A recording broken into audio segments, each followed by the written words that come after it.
Hello friends, स्वागत है आपका अपने यूट्यूब चैनल वर्षा मैथ्स क्लासेस पर। फील्ड एक्सटेंशन की एक और इम्पोर्टेंट थ्योरम देख लेते हैं।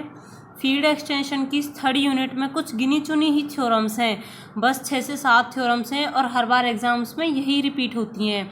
मतलब इसके सिलेबस में बस यही थ्योरम्स हैं, तो आप इनको अच्छे से कवर कर लेना सो दैट आपको कोई प्रॉब्लम ना हो। बस गिनी चुनी ही हैं, इन्हें आप अच्छे से कवर कर सकते हो। सो देखो क्या है स्टेटमेंट।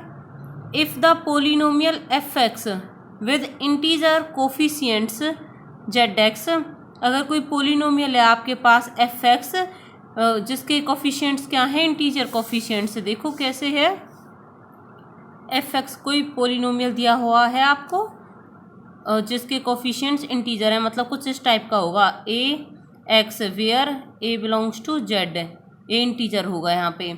तो इस टाइप का आपको कोई fx दिया हुआ है।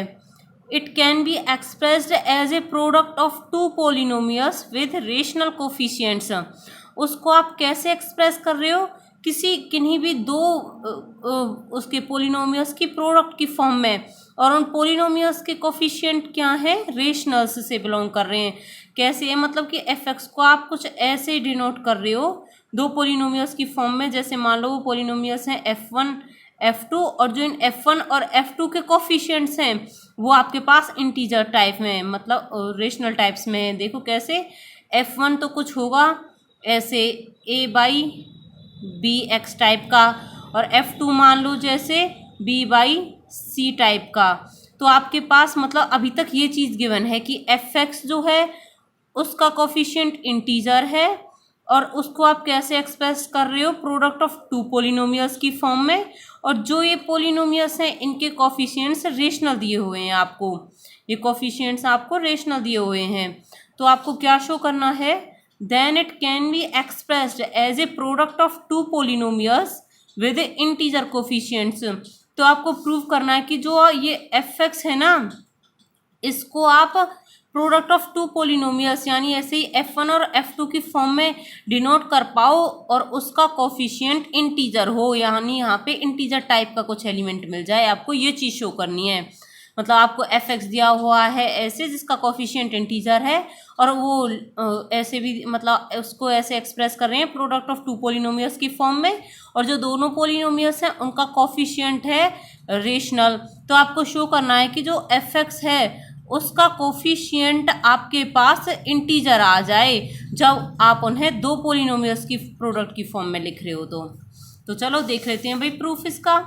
Late fx is equal to g1 g2, ये बोला हुआ था ना कि fx can be express as a product of two polynomials, तो वो टू पोलिनोमियल्स ले लिए g1 g2। उनके कोफिशिएंट्स क्या हैं, रेशनल्स। ये सब कुछ तो अभी तक स्टेटमेंट के अकॉर्डिंग ही है। तो अब देखो आपको बनाना है कि इनका कोफिशिएंट इंटीजर बन जाए, तो उसके लिए इनका कोफिशिएंट रेशनल है तो उनके डिनोमिनेटर में कुछ होगा। अगर डिनोमिनेटर वाली टर्म कट जाए तो वो जो हमारे पास उसका कोफिशिएंट होगा वो इंटीजर बन जाएगा। तो उसके लिए एलसीएम लेना पड़ेगा दोनों डिनोमिनेटर्स का। सो मान लेते हैं let m1 be the LCM of denominator of coefficient of g1 and m2 be the LCM of denominator of g2। Then h1 is equals to में, तो जो डिनोमिनेटर्स का एलसीएम लिया है उनको आपने h1 h2 ले लिया है और उनको कोफिशिएंट बना दिए हैं g1 g2 के। सो h1 इक्वल्स टू में m1 g1x and h2 equals to m2 g2x are polynomials having coefficients are integers. ये पोलिनोमियल्स हैं जिनके कोफिशिएंट्स क्या हैं, इंटीजर्स हैं। m1 m2 इंटीजर्स हैं। Let c1 be the content of m1 g1x। अब m1 g1x का कॉन्टेंट क्या ले लिया, c1, और c2 को इसका कॉन्टेंट ले लिया m2 g2x का। तो इसे आप कैसे लिख सकते हो, जब कॉन्टेंट ले लिया है तो किसी अनदर पोलिनोमियल की फॉर्म में लिख देंगे c1 से कॉन्टेंट से मल्टीप्लाई करा के। सो h1 को कैसे लिख सकते हैं, h1x can be written as c1 h1 dash x and h2x is equals to c2 h2 dash x। देखो h1 h2 को क्यों लिखा है, क्योंकि m1 g1x का कॉन्टेंट है c1, तो m1 g1x को आप लिख सकते हैं c1 इंटू अनदर पोलिनोमियल, और m1 g1x की वैल्यू यहाँ से आपके पास h1x। तो ये H1X रख दी, सिमिलरली H2X हो जाएगी। C2 क्योंकि उसका कॉन्टेंट है M2G2X का, तो M2G2X को आप लिख सकते हो C2 इंटू अनदर पोलिनोमियल। और जो ये पोलिनोमियल्स लिए हैं ना, ये प्रीमिटिव पोलिनोमियल्स लेने हैं आपको, यानी प्रीमिटिव पोलिनोमियल्स वो होते हैं जिनका कॉन्टेंट 1 होता है। तो मतलब लिटरली घूम फिर के C1 C2 आइडेंटिटी ही है, हमारे पास ये कंटेंट जो है ये 1 है, ठीक है। तो C1 H1 dash and H2 dash जो है वो प्रीमिटिव पोलिनोमियल्स है। M2G2X के प्लेस पे यहाँ से H2X रख दिया है आपने। नाउ वी क्लेम दैट, देखो H1 डैश एक्स भी हमारे पास प्रीमिटिव पोलिनोमियल है, H2 डैश एक्स भी प्रीमिटिव पोलिनोमियल है। तो अब हम शो करेंगे that H1 dash x into H2 dash x भी आपके पास प्रीमिटिव पोलिनोमियल हो जाए, ठीक है। So we claim that H1 dash x into H2 dash x is also primitive polynomial, let P be any another prime. अब आपको P कोई प्राइम दे दिया है और H1 dash x H2 dash x polynomials हैं, तो उन्हें किसी इक्वेशन की फॉर्म में लिख लेते हैं। H1 dash x is equals to A0 plus A1X plus A2X together up to shown, ऐसे ही H2 डैश एक्स कोई पोलिनोमियल आपने बना दिया है। आर प्रीमिटिव पोलिनोमियल्स, ये प्रीमिटिव पोलिनोमियल है H1 डैश एंड H2X। तो कैसे लिख सकते हैं कि इनमें से ना जो ये है H1 डैश एक्स और H2 डैश एक्स, इनके किसी ना किसी कोफिशिएंट, कोई ना कोई हमें इस कोफिशिएंट ऐसा मिल जाएगा जो कि प्राइम P से डिविजिबल नहीं हो। Are primitive polynomials, so each polynomial has at least one coefficient. तो किसी ना किसी पोलिनोमियल के पास एक कोफिशिएंट तो एटलीस्ट होगा which is not divisible by P। So let there exist AI। तो मान लो यहाँ पे जो कोफिशिएंट है वो AI है, मतलब कहीं जाके XI का कोफिशिएंट होगा जो AI, वो मान लिया विच is not divisible by P, और दूसरी वाली में मान लिया वो BJ है।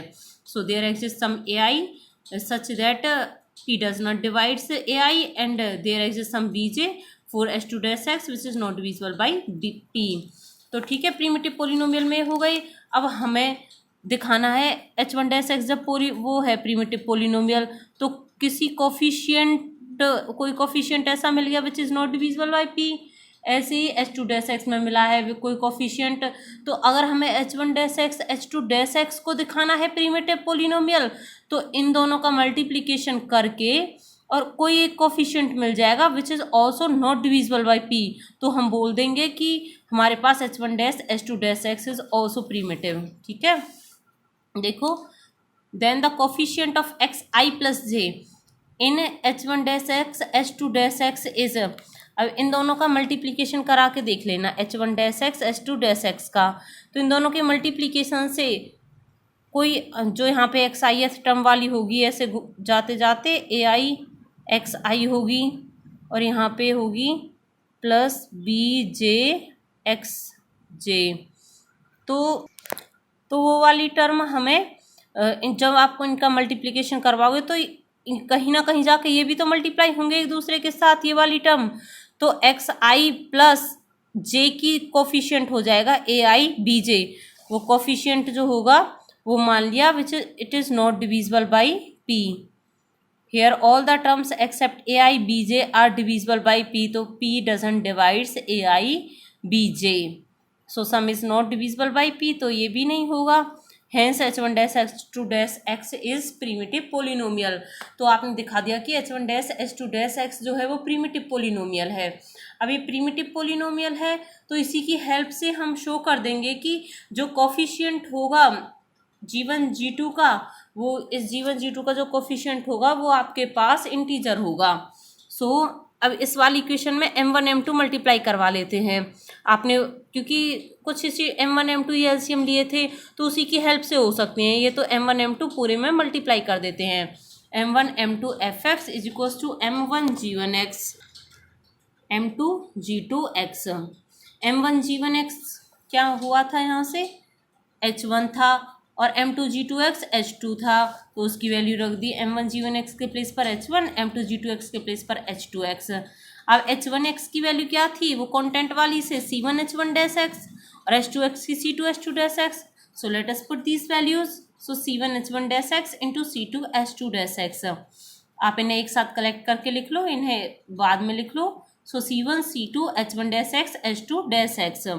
That is F x is equals to, ये m1 m2 इसके डिनोमिनेटर में आ जाएगा, c1 c2 into m1 upon m1 m2 h1 dash x h2 dash x.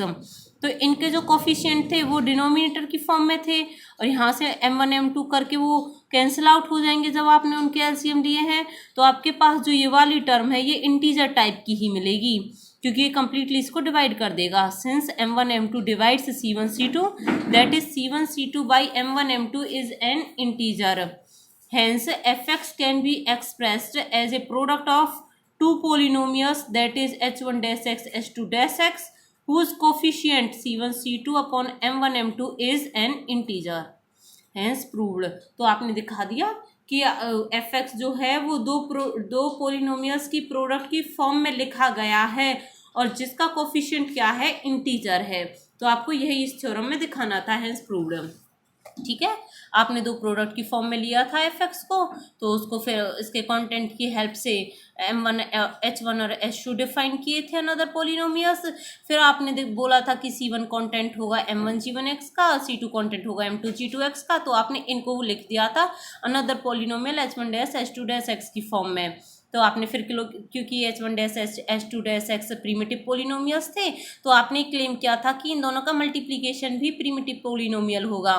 तो ये प्रीमिटिव थे तो इनके पास कोई ना कोई कोफिशिएंट ऐसा मिला था विच is not divisible by p। ठीक है, तो यहाँ पे ai मिला था, यहाँ bj मिला था। जब आपने इन दोनों का मल्टीप्लिकेशन किया h1 dash h2 dash x का, तो आपको एक पोलिनोमियल मिला था वो वाला ai bj वाला विच is not divisible by p। सो ये भी प्रीमिटिव हो गया था। फिर आपने कुछ नहीं, इसमें मल्टीप्लिकेशन कर दिया था m1 m2 का कंप्लीट इक्वेशन में और यहीं से आपने उसकी वैल्यू पुट की थी। फिर यहाँ से h1 की वैल्यू पुट की थी c1 h1 dash x c2 h2 dash x और फिर यहीं से शो हो गया था कि जो ये है आपके पास इंटीजर है और यही आपको दिखाना था कि इनका कोफिशिएंट इंटीजर हो जाए। Hence proved. Thank you so much.